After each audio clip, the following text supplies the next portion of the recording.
Okay, let's just rip the Band-Aid off right at the top. Let's do it. We are talking about something that, 50% of the human population deals with pretty much every single day, Mm-hmm. and yet we treat it like it's some kind of state secret. Mm-hmm. We're doing a deep dive into vaginal discharge. Mm. And before anyone tunes out thinking, this is TMI, let me just stop you. Please. Because what I found in the aero-organic sky we're looking at today is that this fluid is basically a biological dashboard. It's pure data. It really is. It's funny you use that word dashboard because that is exactly how medical professionals wish people would see it. Right. It's a vital sign. But, because of the stigma, most of us are just flying blind. We spend years just guessing, or worse, worrying that something perfectly normal is a huge problem. That's the thing that struck me. The source material highlights that so much of what we've been taught to see as, gross or messy, Right. is actually this highly sophisticated, self-regulating cleaning system. It's not a bug. It's a feature. It's absolutely a feature. And if you don't understand the mechanism, how it's supposed to work when it's healthy, you have no idea when the check engine light actually comes on. So that's our mission today, then. That's the mission. We're moving past the ooh factor and looking at the how. We're going to decode the colors, the textures, and the chemistry behind it all. I want to start with that chemistry because the whole self-cleaning oven analogy gets thrown around a lot. I've heard it a million times. But what does that actually mean? Is it just gravity? Gravity helps, sure, but it's much more active than that. When we say discharge, we're talking about a fluid made by glands in the vaginal wall and the cervix. Okay. Its primary job is transport. It's like a conveyor belt. It flows outward to carry dead cells and bacteria out of the body. So it's literally taking out the trash 24/7. Exactly. But here's where that dashboard idea really comes in. It's not just water. It's a chemical cocktail that maintains a very specific pH balance. Right. It needs to be acidic, Very acidic. We're talking a pH somewhere between 3.8 and 4.5. which, for context, is about the same as a tomato or black coffee. Exactly. And that acidity is deliberate. It's a defense mechanism. Most harmful pathogens, bad bacteria, parasites, they just can't survive in an acidic environment. So the discharge is basically an acid moat keeping invaders out. That's a perfect way to think about it. It's a security system. That puts a whole new spin on it. But this brings up the frequency question. I think a lot of people panic if they notice discharge every single day. They think, is something wrong? Is it broken? Yeah, that's a common fear. But the source material is pretty adamant that daily output is the standard. It is the standard. Those glands don't take weekends off. If the system is working, it's producing fluid. Now, the volume can vary wildly from person to person. Okay. For some people, it's just a little moisture. Others might need a panty liner every day. Both are normal. The presence of it is actually proof that your body's doing its job. Okay, so baseline. Fluid is good. Acid is good. But the tricky part, and the part that, like you said, drives people to the internet at 2 a.m., is that the fluid changes. It's a shapeshifter. One day to the next, it can be completely different. Why? And that's where you have to look at the narrative arc of the menstrual cycle. If you stop seeing it as a static thing and start seeing it as a timeline, it all makes sense. Okay. Your hormones, specifically estrogen, are the directors of this whole show. As they fluctuate, they change the consistency of the fluid to match whatever the biological goal is that week. So let's trace that timeline. We've just finished a period. Estrogen is low. What's the situation? Usually, right after your period, you might have a few dry days, or you'll see that classic white discharge. The source describes it as creamy or milky. I've heard it called lotion-like. That's a great descriptor. And biologically, this thick white mucus acts as sort of a plug. It's protective. It keeps bacteria out of the cervix while the body resets. So as long as it doesn't itch or smell weird, white and creamy is an all clear. A sign of perfect health. But then the plot thickens, or actually it thins. We get to the middle of the cycle, ovulation. And this is the egg white phenomenon, right? Yeah. The famous egg whites? Yes. This is the main event for estrogen. As you get close to ovulation, your estrogen levels spike. And that's the signal? It's the signal. It tells the cervix to completely change the mucus. It goes from that thick, creamy barrier to something clear, slippery, and incredibly stretchy. And this is pure engineering. It's not random. It's pure evolutionary engineering. Yeah. That slippery texture is designed to do one thing: help sperm swim through the cervix to meet the egg. thick mucus would block them. So it's a superhighway. It is a superhighway. If you see that clear, stretchy fluid, your body's basically screaming, I am fertile right now. That's wild. Your body's literally changing its fluid dynamics for reproduction, whether that's your plan or not. Precisely. Yeah. And then after that fertile window closes, progesterone kicks in and the fluid thickens right back up again to rebuild the wall. It's a cycle. What about the outlier? The clear, watery stuff that seems to happen randomly. The source mentions it can happen during exercise. Yes. That's usually just a mix of sweat and the body's natural response to exertion. Or sexual arousal. Arousal fluid is a bit different. That's caused by increased blood flow engaging the glands for lubrication. That's purely mechanical. So to sum up the good list, we have clear, milky white, stretchy, and watery. All of those are okay as long as they don't come with pain or a bad smell. That is the golden rule. Variation is normal. Irritation is not. Okay, so that's the system working correctly. Now we have to talk about when it crashes. The traffic light system, you could call it. Right. The source guide gives some very specific visual cues for when you need to, stop and pay attention. This is where color becomes your best diagnostic tool. If you're moving away from that white and clear spectrum, you're usually entering infection territory. Let's start with the ones that set off the immediate alarms, yellow and green. To me, those colors just biologically scream infection. And your instinct is spot on.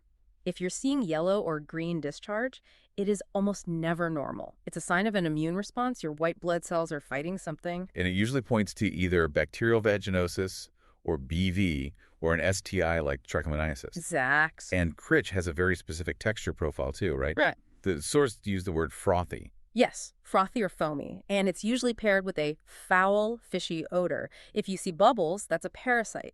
That's trichomoniasis. You need to see a doctor. Okay. Note to self, bubbles are bad. What about gray? Gray just feels unnatural. Gray is the hallmark of bacterial vaginosis, and BV is incredibly common. It's the most common vaginal infection for women ages 15 to 44. Wow. It happens when that delicate bacterial balance we talked about gets tipped. The bad bacteria just overgrow the good ones. The result is this thin, grayish fluid and a very distinct fishy smell. We should touch on that smell factor for a second because the source makes a key distinction. A vagina is supposed to have a scent. It absolutely is. But there's a big difference between, say, musk and rot. A huge difference. A healthy scent can be musky, a little metallic around your period, even slightly sweet. But fishy, rotten, or yeasty-like bread dough, those are signals of an imbalance. Speaking of bread dough, let's get to the texture everyone dreads, the cottage cheese situation. The most famous food comparison in all of medicine. If the discharge is white, so the color itself is technically okay, but the texture is thick, clumpy, and lumpy, like cottage cheese. That's a yeast infection. That is a yeast infection. It's a candida overgrowth. And unlike the bacterial stuff, this one usually comes with a very specific physical sensation. Itch. The itch. An intense, maddening itch. Burning, redness, swelling. It's pure inflammation. Okay, so we have the symptoms. But I think the most valuable part of this deep dive is understanding the why. Why does this good flora go bad? Because the source lists some causes that seem so mundane, like you can get an infection from your laundry habits. You absolutely can. And this goes back to what I call the greenhouse effect.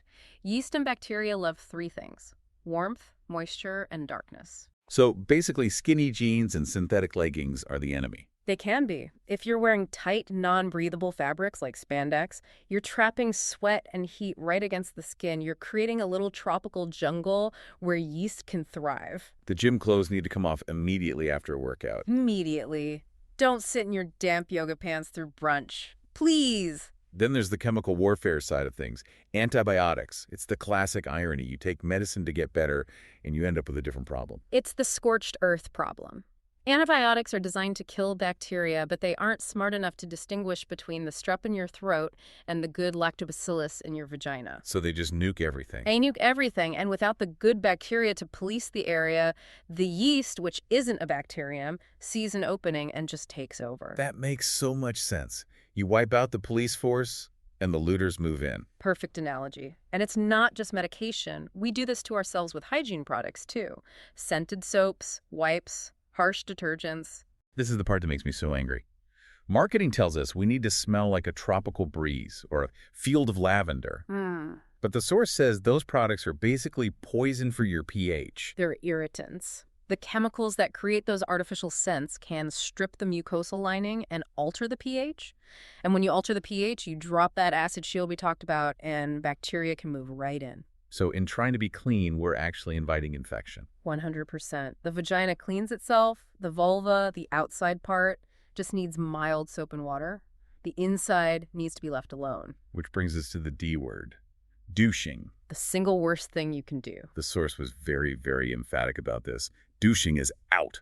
Douching is like trying to clean that self-cleaning oven with a fire hose. Huh. You are blasting away the entire ecosystem. You wash out all the good bacteria, and you leave the tissue raw and vulnerable. Wow. The data actually shows douching increases the risk of BV and pelvic inflammatory disease. Yeah. Just don't do it. Loud and clear. Okay, let's pivot to solutions. You've noticed the red flags. You've got the cottage cheese or the green tint. What's the protocol? Step 1 is always see a professional. I know it's annoying, but you can't treat what you haven't diagnosed. You need to know if it's bacteria, yeast, or a parasite. Because if you use an antifungal cream on a bacterial infection, It won't do anything, and you'll just delay getting the right treatment. A doctor will usually do a quick swab. They take a sample and look at it under a microscope or send it to a lab. They might do a pH test, too. and once they know the villain, what are the weapons? For bacterial infections like BV or trichomoniasis, it's antibiotics, usually metronidazole or clindamycin. You have to kill the invaders so the good bacteria can regrow. And for the yeast? Antifungals. Fluconazole is a common oral pill. One dose usually does it. Or there are creams like meconazole. The Era Organics source brought up a really interesting point about application methods, specifically vaginal suppositories versus oral pills. I hadn't really thought about that choice. It's an important choice. An oral pill is systemic. It goes through your whole body. A suppository is local. You insert it directly, and it dissolves right at the site of the infection. So it's like a precision strike versus a carpet bomb. Exactly. Suppositories can often give you faster relief from symptoms like itching because the medication is right there on the tissue. Plus, you can avoid some side effects like an upset stomach. They also mentioned vaginal moisturizers, which I think is a category people confuse with treatment. Yes, a moisturizer is not medication. It's for hydration. If you're experiencing dryness from hormonal changes, breastfeeding, menopause, that dryness can cause irritation that feels like an infection. A moisturizer helps repair that tissue, but it won't kill yeast or bacteria. Okay, so we know how to fix it, but let's finish with the lifestyle protocol. Okay. If we want to keep the dashboard lights off, what are the daily habits to adopt? We covered the gym clothes, but let's talk fabric. Right. The golden rule of underwear is cotton is king. And why cotton specifically? It's all about breathability. Cotton lets air circulate. It wicks moisture away from the skin instead of trapping it. If you love your lace or silk, that's fine, but just make sure the little crotch panel is cotton. Or sleep without underwear. The airing out method. It works. We also talked about avoiding scented products. What about diet? Does what we eat actually impact the flora down there? It does. The source really emphasizes hydration. Drinking water supports all your mucus production and probiotics. So yogurt, kefir, things like that. Yes, fermented foods. They're rich in lactobacillus. And while the research is still evolving on exactly how much dietary probiotics get to the vagina, supporting your gut health generally supports your vaginal microbiome. It's all connected. And of course, safe sex practices. Non-negotiable. Condoms prevent STIs like trichomoniasis, but also, and this is interesting, be aware that semen is alkaline. Oh, that's interesting. So it neutralizes the acid. It can, temporarily. Semen has a pH of about 7 or 8, so that alkaline fluid can briefly disrupt the acidic environment, which can sometimes trigger a BV flare-up in people who are sensitive. It's just something to be aware of. It really is such a delicate ecosystem, isn't it? It's tough, but it's easily thrown off balance. It's resilient, but it's reactive. I think that's the best way to put it. So if we boil this whole deep dive down to a single takeaway, it's really about literacy. It is. It's about replacing, oh, what is that? With, oh, I know what that means. If it's clear or white and smells mild, you're getting an A+ in homeostasis. If it changes color, texture, or smell, don't panic. Just listen to the signal your body is sending and get it checked out. Be your own detective. I love that. It takes all the fear out of it. Absolutely. Your body is talking to you. You just have to learn the language. Well, consider us educated. Thanks so much for helping us decode the dashboard today. My pleasure. And thanks to you for listening to this deep dive. Hopefully, you're walking away with a little more knowledge and a little less stigma. Take care of yourselves and your biomes, and we'll catch you on the next one.